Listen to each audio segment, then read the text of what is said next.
I've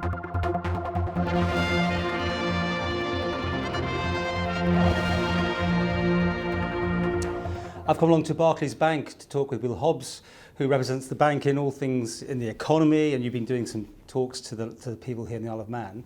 And we did one a few weeks ago with another bank, and if you don't mind, I'd really want to try and find out your views on the Isle of Man in general. I know you've got a world view, which you can bring in, but the Isle of Man, how is it, as far as you're concerned? You're based in London, I guess. Yeah, I mean, I'm based in London, and like you say, I look at the world economy. So, my views on the Isle of Man are a function of the views on the world economy, I guess.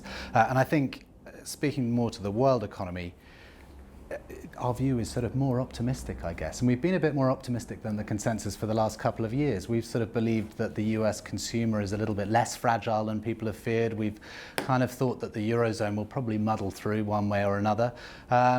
And I guess that speaks for a sort of, a better trade picture globally, and that includes the Isle of Man. And I think we've just had some good news from the Isle of Man, and you're now the largest of the Crown's dependents, so I hear, for the first time in history. So, it feels like the world economy is starting to improve. Let's say the tone of the the underlying data is starting to improve, and that can only be a good thing for everyone.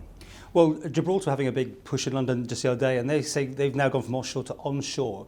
I suppose that all the so-called offshores are doing the same thing, aren't they? Becoming more transparent, more tax deals in place. Does that send any worries to you? It's difficult to say too specifically, because the regulatory outlook globally is still not quite clear, I think, and so and predicting where it's going to go next is pretty hazardous in general. You'd say that the Isle of Man seems to be well set up from most perspectives, but that doesn't say that I'm going to try and second guess the regulatory atmosphere going forward, I guess. But you work for the bank, and at the end of the day, you have a presence on the Isle of Man because it's beneficial. Mm-hmm. Do you see that long term? Yeah, I mean, I believe Barclays is heavily committed to the Isle of Man, and was working in partnership with the Isle of Man, and it seems to be going very well for both parties at the moment. UK seems to be coming out of the recession. The Isle of Man, in general, lags behind. We have not been in recession according to the Chief Minister as such, but things are pretty slow here. You see that? I think it's the same in quite a lot of the world, actually, or certainly a lot of the developed world. But there's an interesting sort of anomaly, certainly in the UK data, and that is that the sort of retail sales and unemployment data have been telling quite a different story to the GDP data for some time. And we've been suspecting that there may be some upward revisions to GDP data, so that may be suggesting that for the UK economy, at least, things haven't been quite as bad as the GDP data might have suggested over the last few years. I mean, we'll see, I guess. But it does feel, like you say, that the things are picking up, and that should, take everyone with a trade-sensitive focus with them, you suspect. The Isle of Man, as other offshores, are seen as a feeding place for the City of London. Mm-hmm. Do you concur that is still the case? I mean, there's been talk about twinkling with that, with the UK government looking at bringing in some changes to the laws and everything.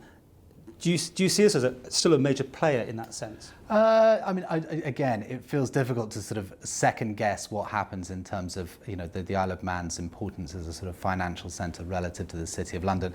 What I would say is it feels like the City of London is going to remain quite important globally. And again, that should benefit financial centres nearby, you would have thought. But again, it's difficult to say too specifically, because, I'm at risk of trying to second guess A, the government, and B, the regulatory atmosphere, which is always painfully hazardous. How was your meetings anyway with the locals? Yeah, very good, very good. I've got more tonight. There feels like a sort of, again, in line with what you're just saying, there feels like a sort of little bit of optimism around. And again, it's, I'm doing a lot around, not just in the Isle of Man, but around the whole region, European region. And it feels, again, like a lot of the investors and companies that you speak to are just starting to feel just a little bit more positive about the future. And that is, that's being borne out in the business confidence data that we're seeing at the moment, which is, pointing to brighter times ahead, hopefully.